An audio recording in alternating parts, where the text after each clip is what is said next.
우리가 약할 때 우리를 강하게 만들어 주시는 돌봄의 하나님, 보호의 하나님께 영광을 돌립니다.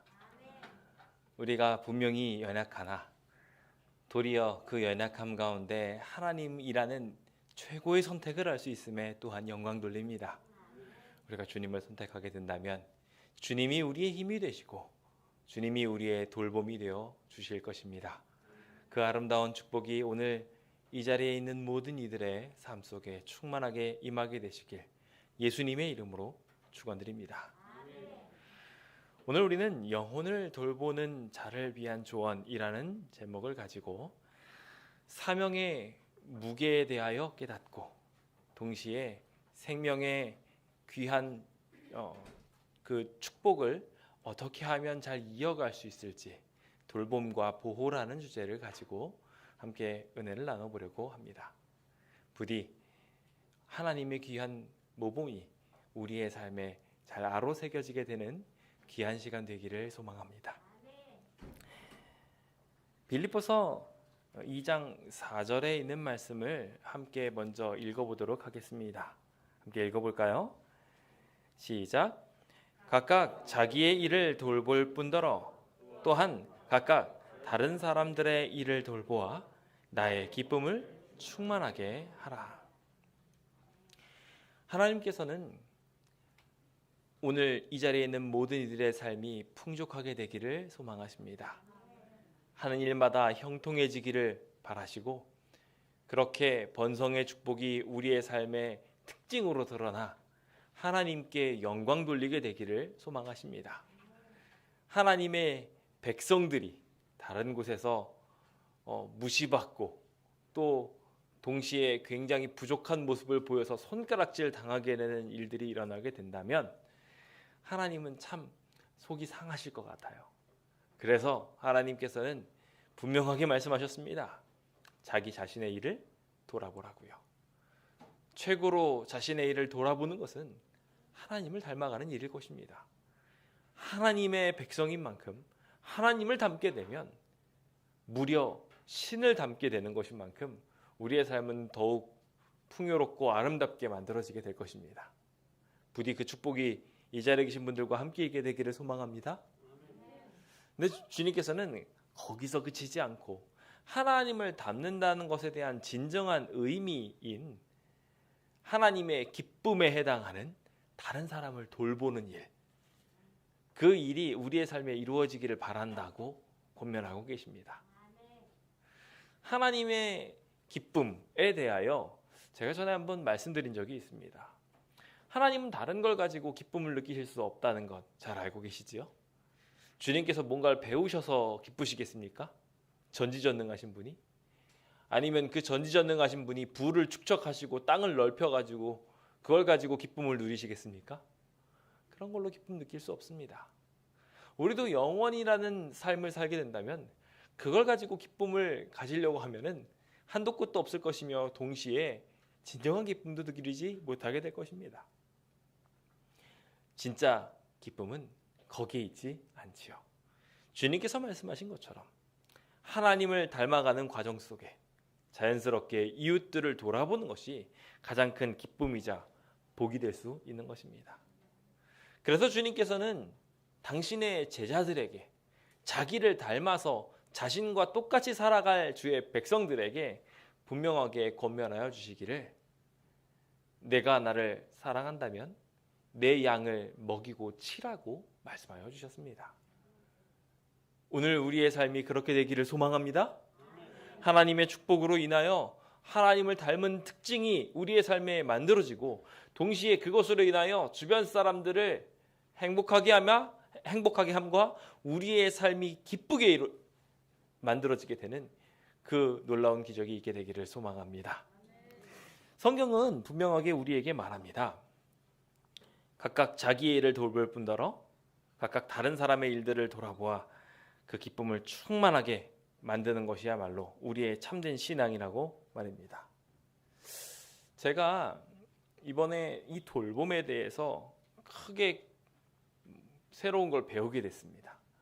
갑작스럽게 저희 하연이가 아프게 되면서 저희 막내 아이를 병원으로 데려가게 되면서 실제로 돌보는 사람이 되어본 거죠. 저희 집사람이 이렇게 병원에 갔을 때 힘들다고, 정말 힘들었다고 이야기하면서 힘들었겠지. 그런데 그래도 쉬는 시간도 있지 않았을까? 라고 생각했습니다. 근데 제가 이번에 큰 코를 다치고 왔습니다. 얼마나 힘든 건지 새삼스럽게 배우게 되더라고요. 어쩌면은 아픈 사람보다도 더 힘든 사람이 돌보는 사람이라는 것을 배우게 됐습니다. 그런데 가만히 생각해 보니까요, 이 일을 무려 6천년 동안 하신 분이 계시더라고요. 정말 못나고 병들고 약해가지고 하나님 따르지 않고 자꾸 다치고 자꾸 아프고 싸우고 그러는 이 말 안 듣는 사람들을 무려 6천년 동안이나 보셨어요. 얼마나 마음이 상하셨을까요? 주님께서는 우리를 보시고 머리털을 세실 만큼이나 우리를 잘 아신다고 말씀하셔요. 우리의 고통도 그만큼이나 잘 알고 계셨을 것입니다. 주님은 우리를 눈동자와 같이 보호하신다고 하십니다. 그런데 우리가 치임을 당하고 고통당하는 것을 보고 얼마나 아프셨을까요? 주님은 우리를 보호하시고 자기 품에 품으시기를 암탉이 알을 보살피는 것처럼 지키겠다고 하셨습니다. 그 귀한 축복이 지금 우리의 삶 동안 6천년 동안이나 함께 있었는데 지금 우리의 삶은 어떻습니까? 여전히 보호가 필요하고 여전히 보살핌이 필요함을 고백하게 됩니다. 주님께서는 그런 보살피는 분으로서 오늘 우리를 사랑하신다고 말씀하고 계십니다. 우리를 지금도 아끼시며 지키고 계십니다. 그래서 우리의 삶이 행복하게 만들어질 수 있도록 이끌어 주고 계시지요. 그 아름다운 축복에 대하여 감사하게 되시길 예수님의 이름으로 축원드립니다. 주님께서 그렇게 돌보는 것에 대한 깨달음을 다시 한번 저한테 주시고 난 뒤에 제가 그 일들을 통해서 하나하나 하나님께서 내가 앞으로 영혼을 돌보려면 어떤 마음가짐을 가지고 돌보면 좋겠다 라고 하는 작은 깨달음들을 주셔서 다른 여러 가지 깨달음들도 있지만 몇 가지만 함께 나누어 보려고 합니다. 일단은 기본적으로 돌봄은 신앙의 정체성과 연결되어 있다는 거예요. 신앙이라는 것은 결국 하나님을 바라보는 것이고 하나님을 닮아가는 것이며 동시에 그것을 실천하는 일입니다. 그래서 자연스럽게 우리는 하나님의 형상대로 돌아가 주변의 이웃들을 위하여 사는 그러한 하늘에 부합한 삶이 되어가야 합니다. 이게 아주 중요한 기본적인 특성이지요. 이것이 기초로 서지 않으면 내가 왜 이 고달픈 삶을 살아야 돼? 라고 하게 됩니다. 여러분들은 어떠십니까?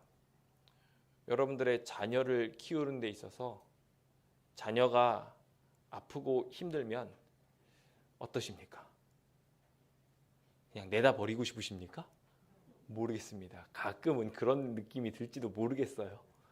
말도 안 듣고 화가 나면은 그런 마음이 죄인된 우리에게는 혹 생겨날지 모릅니다만은 하나님께서 우리한테 주신 본래 마음은 어떻습니까? 내가 아파요. 내가 더 안쓰럽고요. 제가 이번에 병원에 가가지고 하연이한테 이제 링거를 주려고 하는데요. 링거를 왜 맞죠? 나으려고 맞는 거잖아요. 주사를 왜 맞습니까? 결과적으로 고통을 절감시켜 주려고 맞는 겁니다. 그런데 제가 그걸 못 보겠는 거예요. 막 바락바락 소리를 지르면서 안 맞을 거라고 하면서 막 뒤집어지는 거예요. 내가 주사를 15번이나 맞았어. 막 그러면서 아이가 우는데요. 하나하나 숫자를 세고 있더라고요. 주사를 맞는 횟수를. 못 참겠다고 그러면서 막 우는 거예요. 그런데도 불구하고 그 앞에다가 제가 말할 수 있는 이야기는 너는 계속 피 검사를 해야 돼. 염증 수치가 너무 높아서 계속 피 검사를 해야 돼. 라는 이야기였어요. 근데 그 얘기를 하고 있는 제가 얼마나 마음이 아픈지요. 이렇게 아픈 걸 또 해야 된다는 거가 속상한 겁니다. 하나님은 어떠실까요? 엄청 속상하실 거예요. 주님이 딱 그런 마음으로 우리를 지금 돌아보고 계시리라 생각합니다. 제가 그 모습들을 보면서 아이를 돌보는 것의 어려움을 새삼스럽게 느꼈습니다. 그리고 그게 부모의 특징이란 걸 배웠죠. 신앙 정체성은 바로 여기에서 나오게 됩니다. 디모데전서 5장 8절은요. 누구든지 자기 친족, 특히 가족을 돌보지 않으면 믿음을 배반한 사람이라고까지 말씀하셨어요. 불신자보다도 더 악하다고 말하셨어요. 이게 우리의 기본적 정체성인 겁니다. 내가 사랑하는 사람이 있으면 그 사람을 돌아보고 싶고 그가 아프지 않게 되기를 바라는 것이 기본적인 특질이라는 거예요. 하나님의 백성은 마찬가지로 이와 같은 마음을 품어서 우리의 영혼의 자식들과 이웃들을 이와 같은 마음으로 쳐다보며 같이 아파하고 같이 신음하는 백성이라는 것이죠. 그래서 내가 사랑하는 사람들이 죄를 자신의 업으로 삼고 엉뚱한 길을 걸어가고 있을 때 그것을 보면서 안타까워하고 한탄하는 것이 자연스러운 하나님의 백성의 특질이라는 것입니다. 그 일이 없다면 기본적으로 하나님의 백성이 아니라는 것이죠. 실제로 심판받고 있는 이스라엘에 대한 권면을 자주 보시면요, 그들이 예배드리지 않아서 혼난 얘기가 아닙니다. 대부분 보면요, 너희들 금식하고 있다고 이야기하고 있어요. 그런데 내가 바라는 금식은 그게 아니라고 이야기하시면서 하나님한테 땡깡 부리듯이 이것 달라 저것 달라 하는 마음으로 금식하는 것은 하나님이 바라는 금식이 아니라고 말씀하셨어요. 하나님이 바라는 금식은 자신의 것을 안 먹고 다른 사람한테 베풀어 주는 게 진짜 금식이라고 말씀하셨죠. 그게 하나님이 바라는 진정한 예배였던 것입니다. 오늘 우리는 영혼을 맡은 청지기입니다. 그것을 분명하게 깨달아야 합니다. 이 순간에 하나님의 영혼을 맡아야 될 사람들로서 우리는 어떠한 선택들을 해가며 살아가야 할지 잠시 나누게 될 때 하나님이 우리의 깨달음 속에 함께 축복하여 주시기를 예수님의 이름으로 축원드립니다. 자, 그럼 우리가 영혼을 맡은 청지기로서 어떤 마음가짐을 가지면 좋을까요? 첫 번째는요, 이 영혼을 관리하는 일이 겸하여 할 만한 일이 아니라는 것에 대하여 깨닫게 되었으면 좋겠습니다. 누가복음 9장 62절에 있는 말씀입니다. 함께 읽어보겠습니다. 시작. 예수께서 이르시되 손에 쟁기를 잡고 뒤를 돌아보는 자는 하나님의 나라에 합당하지 아니하니라 하시니라. 자, 여기 쟁기를 잡은 이유는 뭡니까? 밭을 경작하기 위해서입니다. 그렇죠? 밭은 우리가 잘 아는 것처럼 하나님의 교회를 말한다고 우리가 계속 예화들을 통하여 보고 있습니다. 주님의 백성들이 잘 살게 되기 위하여 은혜로운 나라를 만들기 위한 하나님의 사명을 수행해가는 과정들을 여기 쟁기를 잡고 있다고 표현하고 있죠. 주님의 밭에 뿌려진 씨앗들이 보다 잘 자라게 하기 위해서 여러 가지 잡초들이나 문제들을 해결해 나가는 과정들이 이 쟁기를 통하여 이루어집니다. 그런데 그가 뒤를 돌아보게 됩니다.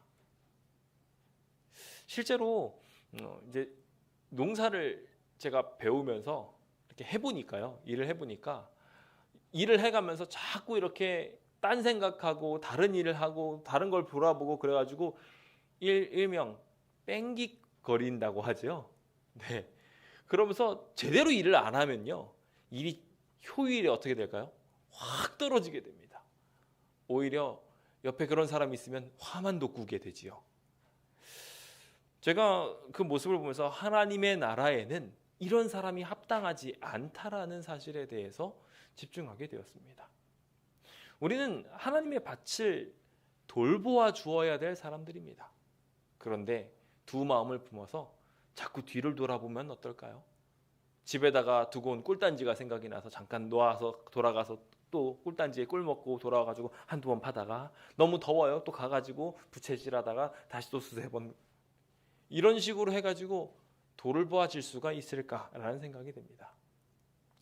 저희 아버님이 은퇴하시고 난 뒤에 소소한 밭일을 하고 계십니다. 그런데 그 밭일을 하시는데요, 어찌나 잡초가 잘 자라는지 정신없이 자라가지고 단 며칠만 자리를 비워도 그 무성하게 돼 있는 모습을 보면서 굉장히 힘들어 하시더라고요. 그런데도 불구하고 아직도 그걸 잘 하시는 모습을 보면은요, 천상 돌보는 데는 뭔가 있으신 모양입니다. 저는 왜 이렇게 돌보는 일이 잘 안 되는지 모르겠어요. 제가 심지어 이렇게 선인장을 갖다 놓고 키우는데 선인장마저도 말라 죽이는 기묘한 특징을 보이면서 제가 참 부족하다는 것을 다시 한번 느끼게 됩니다. 근데 제가 왜 이거를 못할까 하고 곰곰이 생각을 해보니까요, 제가 이 선인장에게 집중하고 있지 않더라고요. 선인장이 물이 얼마나 필요한지, 볕은 얼마나 필요한지, 사랑은 얼마나 필요한지 관심이 없었어요. 그러니까 결과적으로 이 선인장을 죽이더라는 거예요. 정말 제대로 거기에 집중하지 않으면 이것을 죽일 수밖에 없음을 보면서, 단순히 식물을 키우는데도 이런데 하나님의 영혼들을 보살피는 일에 있어서 우리가 다른 생각과 다른 계획을 가지고서 움직이게 된다면 그것이 잘 될까요? 절대로 포기해서 안 되는 이 영혼을 구원하는 일, 가장 중요한 일이라고 할 수 있는 이 일을 하면서도 다른 더 중요한 것이 있다고 생각하면서 겸하여 그 일을 하게 된다면 결국 가장 중요하다고 말할 수 있는 영혼을 보살피는 일에 실패해버리고 말할 것입니다. 그러지 않게 위하여 우리는 두 주인을 섬기지 않기로 결심해야 합니다. 오직 하나님께서 바라시는 바대로 우리가 움직이기로 결심하게 되었으면 좋겠습니다. 주변에 재물의 유혹도 있고 여러 가지 탐낼 만한 어떠한 것들이 있을지 모르지만 그러한 것들에 대해서 잠시 내려놓고 도리어 표대를 향하여 예수 그리스도의 부르심을 향하여 움직이는, 그래서 주님이 부르신 바에 대하여 내가 이름으로 하나님께 영광을 돌리는 일들이 일어나게 됐으면 좋겠다라고 이 시간 함께 결심해 봅니다. 실제로 저희 하연이를 이제 병원에 데려가는데요, 갑작스럽게 저희는 입원할 생각이 전혀 없었는데 이거 굉장히 심각한 일이라는 겁니다. 막내에게 여기 염증이 생겨나기 시작한 부분이 팔꿈치였는데 팔꿈치 부분이 염증이 이렇게 도드라지게 나왔는데요, 동시에 요 겨드랑이까지 아프다는 거예요. 이렇게 안아가지고 앉히려고 하는데 아프다고 비명을 지르는 겁니다. 그래서 왜 그런가 했더니 이 염증이 여기를 타고 여기까지 온 거라는 거예요.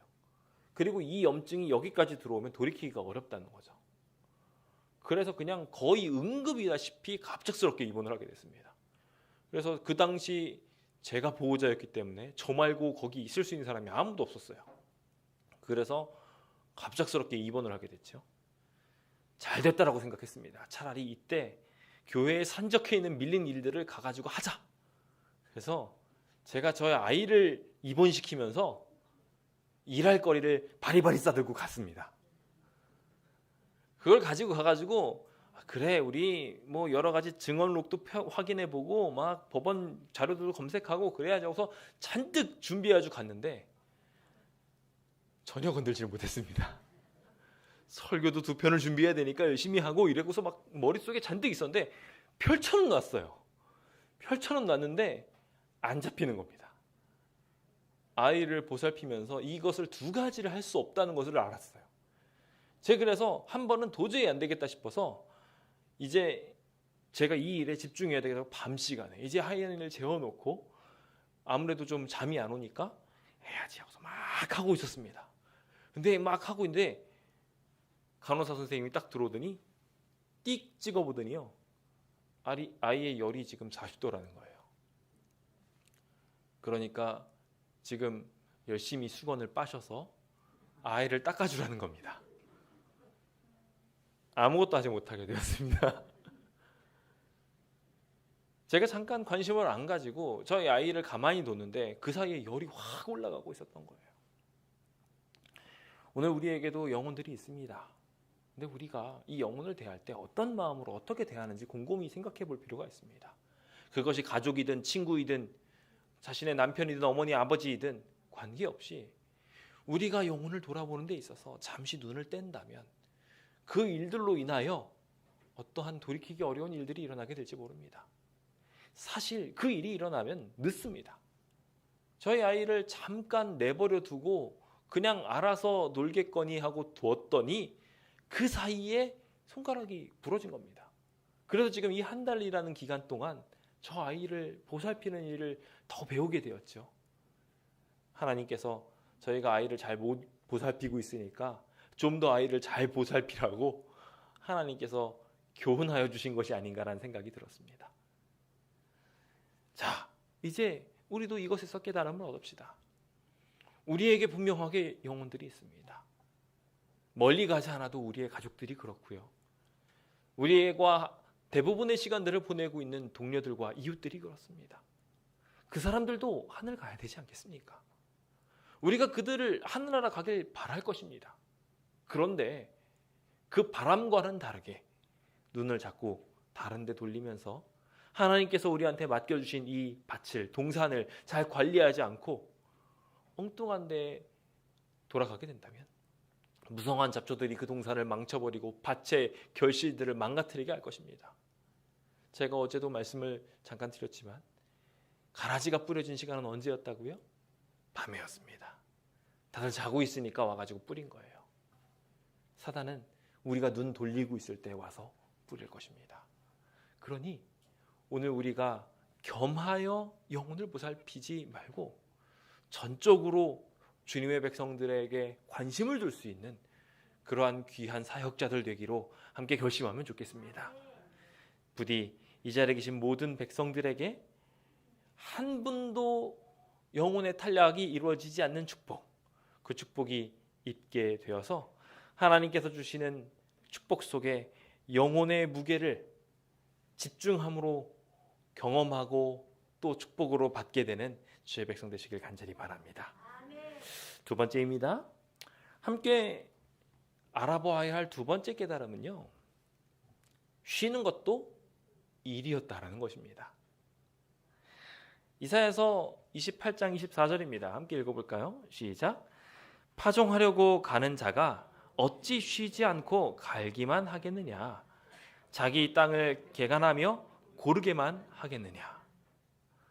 그럴 수 있다는 거예요? 없다는 거예요? 없다는 거예요.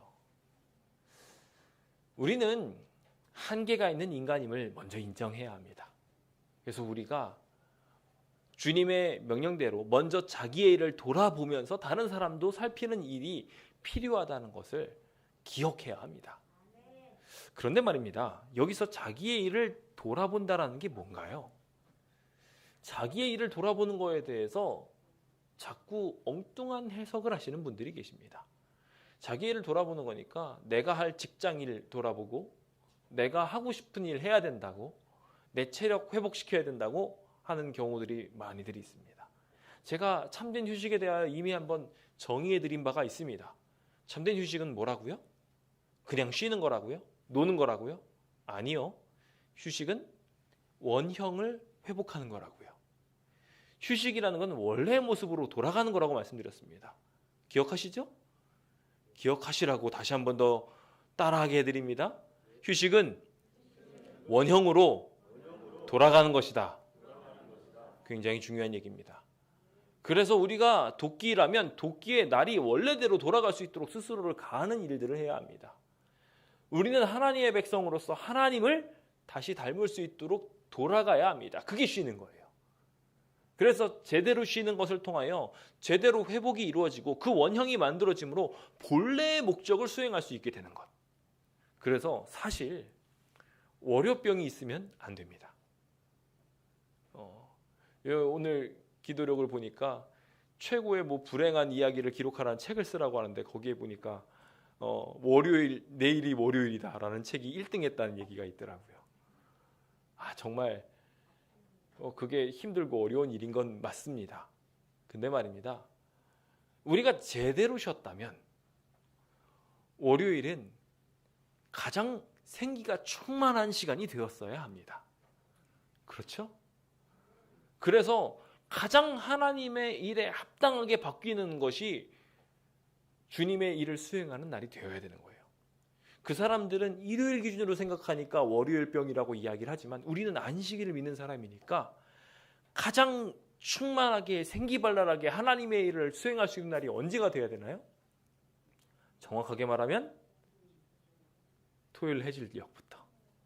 그래서 안식일 예배를 다 마무리 짓고 나서 우리가 토요일 해질녘을 맞이하게 되면 하나님과 함께 동행함으로 인하여 가장 생기 충전한 시간이 되어야 합니다. 근데 제가 제 스스로를 돌아봐도요, 그렇지 않더라고요. 안식일 동안 모든 에너지를 다 쏟아버리고 토요일이 되면 힘들어, 이렇게 되는 경우들이 많아요. 그래서 깨달음을 얻게 됩니다. 제가 저희 아이를 데리고 이제 병원에 갔습니다. 병원에 가면 많이 쉴 수 있을 줄 알았어요. 못다한 잠도 좀 자고 뭐 이런 일들도 해봐야 되겠다라는 생각을 하는 목표도 좀 있었습니다만은 마음대로 되지 않더라고요. 처음에는 하고 싶은 일도 있고 저희 아이가 아프니까 간호하느라고 그랬고요. 하나님께서 복을 내리셔서 두 번째 날부터는 이제 열이 있기는 있는데 그래도 제가 계속 닦아줘야 될 정도까지는 아니게 됐어요. 근데 하나님께서 마찬가지로 복을 주셔서 1인실에 계속 있지 않고 다인실로 내려와서 이제 다른 분들과 함께 있게 됐습니다. 그런데 제가 놀라운 경험을 하게 됐습니다. 제가 여태까지 그렇게 코를 고시는 분을 본 적이 없어요. 그런데 그 코를 고시는 그 시간이요, 24시간 중에 거의 20시간은 되시는 것 같아요. 한 4시간 정도 겨우 정신을 차리고 있고 나머지는 계속 주무시는 거예요. 근데 아프니까 자기 몸을 돌이키거나 하면서 이렇게 제어를 하시지 못하고 계속 코를 고시는데 막 칵칵 이러면서 코를 고시는 거였어요. 아이가 그걸 보고서 충격을 받고 저희도 충격을 받았어요. 근데 그것까지였으면 모르겠는데 이제 그렇게 컥컥거리시다가 가래가 걸리시는 거예요. 이렇게 걸리셔가지고 뭐 이렇게 딱 가득 차 있는데 문제는 그분이 못 움직이시는 거죠.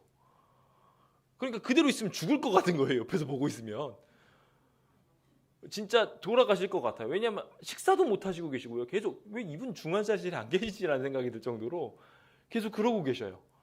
근데 그렇게 하시다가 이제 옆에 간호하시는 분이 겨우 정신을 차리시고 이렇게 그걸 뱉어내시는 걸 도와주더라고요. 그분은 이제 옆에 소변을 보기 위한 것도 차고 계시니까 그것도 돌보고 계셔야 되고요. 제가 옆에서 보고 있는데 너무 안쓰러운 거 있죠. 근데 그분이 말씀드린 것처럼 20시간 중에서 4시간만 깨있고 나머지 시간 주무신다고 했잖아요. 그 시간 동안 계속 그렇게 돌보셔야 되는 거예요. 그 옆에 제가 있는 모습을 보면서 저는 그냥 단순히 조금 시끄러워서 좀 그랬지만 옆에 있는 분 보면서 제가 너무 안타까운 거 있죠. 진짜 잘 쉬어야 되겠다는 생각을 했습니다. 그분이 진짜 사명감을 가지고 쉬시더라고요. 내가 잠깐이라도 눈을 붙이지 않으면 이 사람이 어떻게 된 순간에 깨어있지 못하게 될 수 있다는 거예요. 그게 걱정이 되시는 거예요. 그래서 잘못하면 남편이 돌아가실까 봐 자기가 막 잠이 오고 졸리는데 기도하고 계시더라고요. 제가 그 기도하는 음성을 들으면서 얼마나 마음이 아팠는지 모릅니다. 저희가 영혼을 돌보는 일에 있어서도 쉬는 일이 일의 연장선임을 기억해야 합니다. 근데 많은 사람들이 그 연장선이라는 걸 알지 못하고 쉬는 거를 일이 아닌 자기의 사욕을 채우는 시간으로 알아요. 그러다 보니까요, 자기 욕심을 채우고 자기 마음대로 살다가 정작 중요한 진짜 하나님의 일을 돌아보아야 될 때는 힘이 없는 거예요. 그래서 종종 하나님의 일을 수행하자고 안식일에 초청을 하면요, 안식이 너무 피곤해가지고 이러고 계셔요. 힘들어가지고 지쳐가지고 아무것도 못해요. 평소에 일터에 가가지고 그분을 만나면 눈이 생기가 돌아가지고 막 열심히 일하시는데 하나님의 일을 돌아보고 영혼을 살펴야 되는 일에 있을 때가 딱 되면 맥이 탁 풀려가지고 지쳐가지고 다 죽어가요. 제대로 쉬는 게 오늘 우리에게 필요합니다. 하나님을 위하여 우리의 삶이 준비되는 일들이 필요합니다. 사단은요, 우리를 자꾸 피곤하게 만들어서 지쳐서 포기하게 만들려고 합니다. 그래서 산발랏과 도비아와 아라비아 사람들, 게셈이랑 이런 사람들이 와가지고 하나님의 성전을 다시 한 번 더 성읍을 세우려고 하는 걸 방해하려고 할 때 가장 많이 하려고 했던 건 손이 피곤하게 하는 거였어요. 지치게 만드는 거였어요. 힘들게 만들어서 좌절하게 만드는 일이었어요. 몸이 피곤하면 마음도 꺾여버리거든요. 오늘 우리의 삶에 있어서 그러한 일들이 생기지 않게 되기를 소망합니다. 우리는 우리의 몸을 최상의 상태로 만들어야 합니다. 누가복음 6장에서 말한 것처럼 맹인이 맹인을 인도할 수 없는 것처럼 환자가 돼가지고 환자를 보살필 수는 없습니다. 그러니까 우리는 주님께서 바라시는 대로 쉬어야 합니다. 엿새 동안에 내 일을 하더라도 하나님께로 돌아와서 원형으로 회복되어져야 합니다. 그래서 우리가 쉬어야 합니다.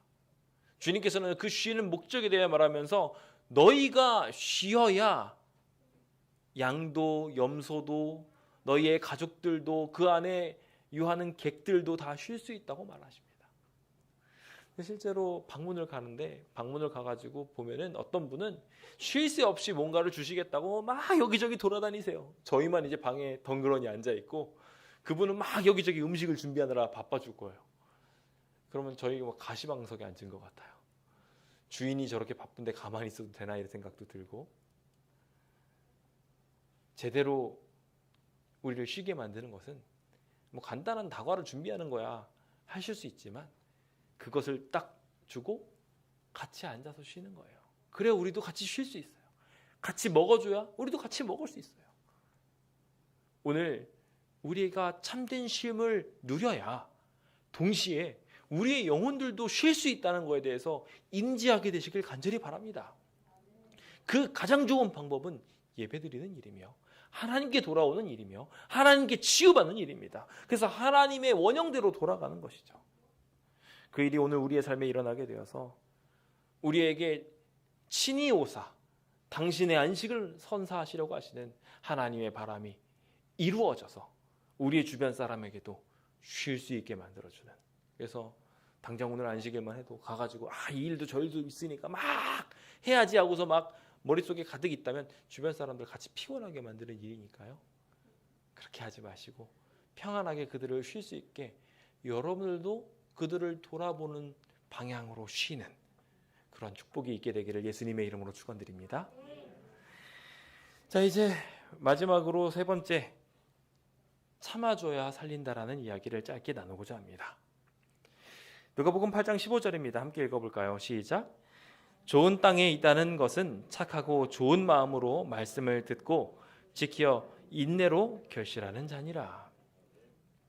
우리는 결실을 맺게 하기 위해 그것을 돌보는 농부와 같다고 앞서 말씀드렸습니다. 우리는 그것을 위하여 쟁기를 들고 있어요. 열심히 이 열매가 잘 맺혀지게 되기를 돌아보는 사람이 되어야 하지요. 주님이 우리한테 바라시는 일이어서 양을 먹이고 치는 일은 우리의 업이라고 생각하셔도 크게 다르지 않을 것입니다. 그런데 중요한 것은 그 결실이 어떻게 이루어지냐는 거예요. 여기 본문은 인내로 결신한다고 말하고 있습니다. 오래 참아줘야지 그 일이 가능하다는 것입니다. 고린도전서 13장은요 하나님의 사랑의 속성에 대하여 말합니다. 그런데 그 사랑의 속성 중에 가장 많이 나오는 이야기가 뭘까요? 결국 그 얘기를 치환하면요 결과적으로 오래 참아주라는 거예요. 견뎌주고 인내해주라는 거예요. 그래서 여기 오래 참는다고 이야기하면 온유하다는 것도 결과적으로 뭐 한 거예요? 참아주고 있는 거예요. 자랑하지 않는 것도 지금 자신의 자랑하고 싶은 욕망을 참고 있는 거예요. 계속 참아주는 일들이 쭉 넘어가죠. 그래서 7절에 뭐라고 정리해요? 모든 것을 참으며 모든 것을 믿으며 라고 정리하면서 모든 것을 바란다고 말하고 있어요.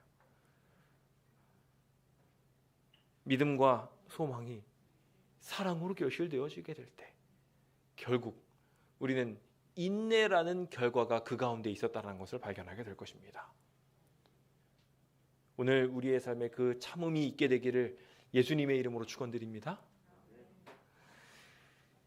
제가 저희 아이들과 이렇게 시간을 오래 보낸 적이 있었나 싶을 정도로 이번에 병원에서 저희 하연이와 시간을 쭉 보냈습니다. 오랜만에 아이 공부도 봐주고요. 옆에서 계속 시간들을 여러모로 보냈습니다. 그 과정 속에서 제가 가장 많이 배우게 된 건 제가 저희 아이를 참아주고 오래 견뎌주면 아이가 달라진다는 거였어요. 제가 그동안 저희 아이를 이렇게 보살피면서 이렇게 도왔을 때 저희 아이가 엄청 신경질 내고 엄청 짜증내는 모습들이 종종 있음을 보게 됐습니다. 제가 왜 저러지? 요즘에 왜 이럴까? 생각을 했어요. 신경질을 내고 막 화를 내고 막 이러는 걸 봤는데 병원에 있는 동안에 딱 한 번 그렇게 있었고 나머지는 뭐 주사 맞는 걸 제외하고서는요 딱 한 번 그 일이 있었고 한 번도 그러지 않는 거예요. 제가 너무 놀랐어요. 왜 이러지? 우리 아이가 왜 이렇게 착해졌지? 라는 생각을 했어요. 물론 제가 거기에서 하나의 답을 얻은 걸 제가 의지할 때가 저밖에 없으니까 저한테 화를 안 내는 것 같기도 하더라고요. 근데 그걸 넘어서서 저도 달라진 게 있더라고요. 제가 이 아이를 참아주고 있어요. 아주 작은 부분에 있어서 하나하나 참아주고 있으니까요. 더 큰 부분으로 제가 화가 날 때까지 가지 않는 거예요. 영혼을 돌아본다는 것이 뭔지를 새삼스럽게 알았습니다. 오늘 우리가 제대로 된 수용성을 가지고 다른 사람을 받아들여주면요. 이 사람이 나를 받아들여주고 있구나라는 것을 알게 됩니다. 그것이 자연스럽게 용납으로 드러나게 되면서 그것의 변화를 만들어내게 돼요. 그래서 주님께서는요. 그것의 효용성을 우리한테 경험시키려고 용서를 7번씩 70번이라도 하라고 말씀하신 거예요. 오늘 우리가 참된 결실을 위해서 주변 사람들을 그렇게 대한다면 어떻게 될까요? 분명히 여러분들에게도 영혼들이 있을 겁니다. 근데 너무 참지 못해서 일찍 수확하려고 교회 나와 침례 받아야지 버럭 한마디 해버리면요. 그다음부터 그분이랑 관계가 끊어질 수가 있습니다. 오래 진득하니 그 사람이 익어서 죽이 될 때까지 계속해서 그냥 주님의 사랑으로 팔팔팔 끓여 주십시오.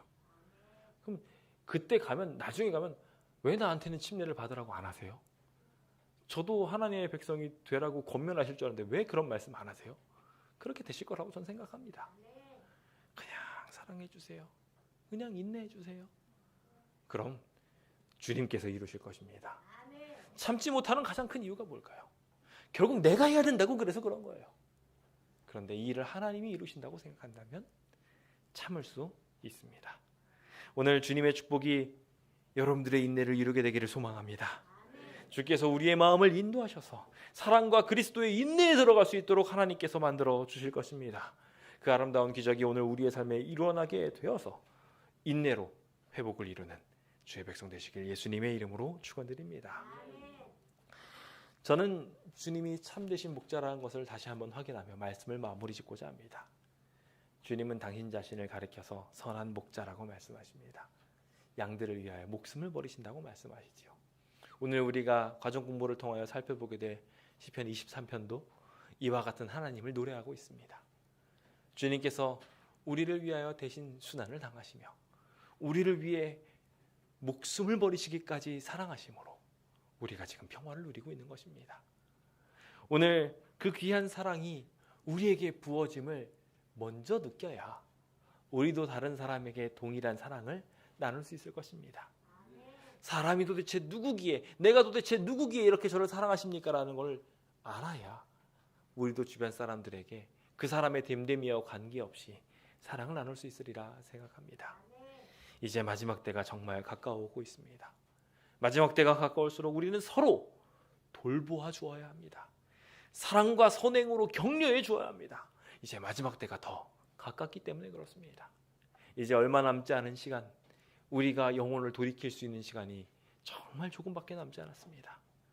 우리에게 영혼관리 도표라는 게 다 손에 하나씩 주어지지 않았습니까? 그것을 가지고 내 영혼을 위하여 집중하게 돼요. 복음 전할 사역자로 우뚝 서게 되시는 주의 백성 되시길 간절히 바랍니다. 그래서 더 이상 다른 일과 겸하지 않고 쉬는 일조차도 그를 위하여 하며 그를 위하여 인내할 수 있는 주의 백성 될 수 있게 되어 주님께서 잘하였도다 충성된 종아 라고 칭찬해 주시는 것을 듣게 되시는 주의 모든 백성들 되시길 간절히 바라면서 말씀을 마치겠습니다. 감사합니다.